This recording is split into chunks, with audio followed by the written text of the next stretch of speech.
Halo teman-teman semua, video ini adalah video lanjutan dari video sebelumnya tentang beasiswa Turki. Di video ini, aku akan membahas tentang pengalamanku dalam mengupload dokumen persyaratan beasiswa ke aplikasi TBBS Beasiswa Turki.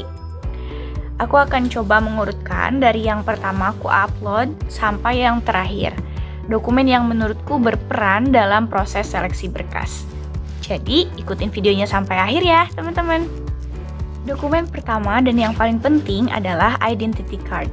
Pada saat aku upload identity cardku, aku pakai paspor, nggak pakai KTP. Kenapa? Karena menurut pendapatku dan hasil aku merenung, kalau kita upload paspor, nanti yang cek dokumen kita akan berpikir, oh nih anak udah punya paspor, udah ready ke luar negeri. Jadi oke lah gitu. Kebetulan aku udah bikin paspor tahun 2019, pas banget sebelum COVID-19 datang, ada di dunia ini. Jadi alhamdulillah semuanya dipermudah. Kedua, sertifikat kemampuan bahasa. Upload sertifikat bahasa itu relatif ya teman-teman. Banyak yang nanya di kolom komentar video sebelumnya tentang kewajiban mengupload sertifikat bahasa ini. Harap diingat teman-teman, persyaratan melampirkan sertifikat bahasa pertama, tergantung universitas yang dipilih. Kedua, tergantung jurusan dan bahasa pengantar yang dipilih oleh teman-teman. Misal, aku program S2 jurusan Religious Education dengan bahasa pengantar bahasa Turki. Nah, nggak diwajibin melampirkan sertifikat bahasa asing. Tapi, aku sendiri ngambil tes TOEFL ITP dan melampirkan sertifikat hasilnya saat mendaftar. Kenapa? Karena aku berpikir kalau ini bisa jadi kualifikasi tambahan tentang diriku. Nanti jurinya atau yang menyeleksi berkas kita kayak, oh kandidat ini ready nih untuk ke luar negeri, soalnya dia bisa bahasa Inggris dengan bukti melampirkan hasil tesnya. Jadi untuk kasusku, ini seperti sunnah muakkad, karena sebenarnya jurusan dan programku tidak mewajibkan sertif bahasa. Gitu ya teman-teman. Ketiga, aku melampirkan surat keterangan dari sekolah tempatku bekerja. Surat keterangan yang berisi kualifikasi diriku. Aku upload di bagian work experience sebagai penguat bahwa aku kandidat yang bersungguh-sungguh, bekerja keras, dan berkomitmen.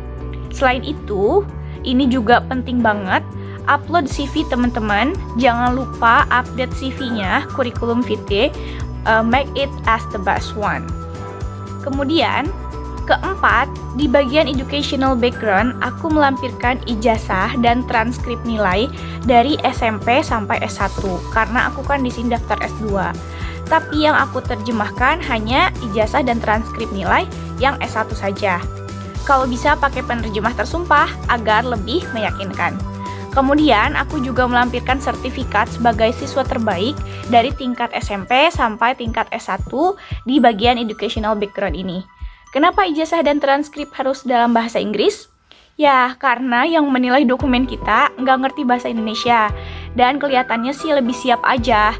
Dokumen kita udah ready dibawa ke luar negeri dengan bukti sudah kita terjemahkan ke dalam bahasa Inggris gitu. Kelima, bagian aktivitas sosial dan penghargaan, aku upload sertifikat lomba, penghargaan, pelatihan, aktif organisasi, volunteering, dan sertifikat yang lainnya. Aku urutkan dari tingkat internasional sampai tingkat sekolah. Kebanyakan yang aku upload itu sertifikat yang aku dapat selama S1. Yang SMA cuman sebagian aku upload, yang aku kira wah banget aja kelihatannya gitu. Misalnya tingkat provinsi kayak gitu. Sertifikat selama SMP, aku sendiri nggak aku upload sama sekali. Maksudku, dari sekian banyak sertifikat yang teman-teman punya, nggak perlu diupload semua. Coba upload yang kira-kira bergengsi banget dan relate sama jurusan yang teman-teman pilih. Ingat ya, relate dan konsistensi teman-teman dalam mengisi aplikasi TBBS itu menjadi faktor yang sangat penting dalam kelulusan seleksi berkas. Kemudian kalau sertifikat ini nggak perlu diterjemahin ya teman-teman, nggak seperti ijazah dan transkrip nilai. Nah, dan terakhir, yang paling penting dan diuploadnya nanti bareng dengan nulis letter of intent, yaitu surat rekomendasi. Teman-teman harus siapkan juga surat rekomendasi. Aku sendiri upload surat rekomendasi dari dekan, dari pembimbing skripsi, dan dari kepala sekolah tempat aku bekerja. Jadi, dari segi akademis dan work experience ada perwakilannya di kedua aspek ini. Surat rekomendasinya dalam bahasa Inggris ya. Terus untuk letter of intent atau LOI, LOI itu kita ngetik langsung di aplikasinya, bukan berupa file yang diupload, tapi nanti disediakan box untuk kita mengisi LOI ini. Tapi kita sebelumnya bisa mempersiapkan dulu kan teman-teman, kita bisa ngetik di Word dulu. LOI untuk kandidat S2 itu sejenis proposal tesis sederhana, proposal tesis tapi sederhana. Selain itu aku akan coba menjabarkan apa aja pertanyaan yang nanti ada di box LOI ini. Nah, yang pertama, kolom pertama isinya your academic and social experiences relating the field you want to take an education. Nah, ini kayak semacam academic background dan kegiatan sosial yang pernah teman-teman lakukan sebelumnya, tapi kalau bisa berhubungan dengan jurusan yang akan teman-teman ambil. Kemudian, your reason for choosing Turkey for study. Alasan teman-teman kenapa memilih Turki sebagai tempat tujuan untuk melanjutkan pendidikan teman-teman. Kemudian masih kolom pertama ya, the importance of your future plans for your education and scholarship in Turkey. Di sini juga teman-teman harus menuliskan tentang future plans teman-teman, rencana ke depan teman-teman seperti apa, baik dari segi pendidikan teman-teman maupun tentang beasiswa ini. Nah, ada keterangannya sebetulnya di situ. You can write the letter of intent in the language you can express yourself. Ini seperti pancingan gitu. Mereka membolehkan kita menulisnya dalam bahasa yang kita mau gunakan gitu. Tapi sebenarnya ini kayak sejenis jebakan gitu. Mungkin ada beberapa yang mau ya udahlah karena dibolehin pakai bahasa apa aja, aku tulis pakai bahasa Indonesia. Tapi menurutku dan pengalamanku, aku sendiri nulis pakai bahasa Inggris karena kan nanti tim seleksinya itu mereka ngerti paling bahasa Turki, bahasa Inggris, dan bahasa Arab. Kalau misalnya kita menulis dalam bahasa Indonesia, takutnya ketika mereka terjemahkan ke dalam bahasa Inggris nggak sesuai dengan apa yang kita maksud gitu. Nah, untuk pertanyaan di kolom pertama ini itu sama ya, antara S1, S2, S3. Jadi untuk semua kandidat sama pertanyaannya kayak gitu. Untuk di kolom selanjutnya mungkin itu khusus untuk S2 ataupun S3. Karena untuk S1 tidak diwajibkan membuat proposal skripsi terlebih dahulu. Nah, kolom kedua tentang LOI ini, dan ini berkaitan dengan proposal tesis, yaitu subject of study. Subject of study itu lebih ke topik apa yang akan dibahas, tentang apa penelitian kita, kurang lebih seperti itu subject of study. Kemudian di box atau kolom ketiga, working title. Judulnya apa, judul research kita nanti apa. Kemudian di kolom selanjutnya, analysis of the problem. In this section, briefly describe the topic and your theory.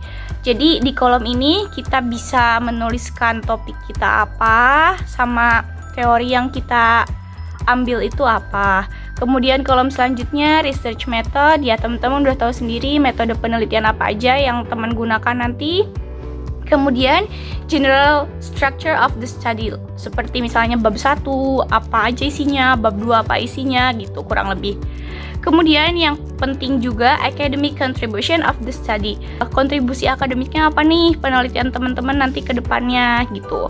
Kemudian literature review kayak daftar pustaka, tapi teman-teman jelasin misalnya sedikit, saya pakai buku ini, judulnya ini, penulisnya ini, sebagai referensi untuk teori ini, seperti itu kurang lebih, tapi sedikit aja.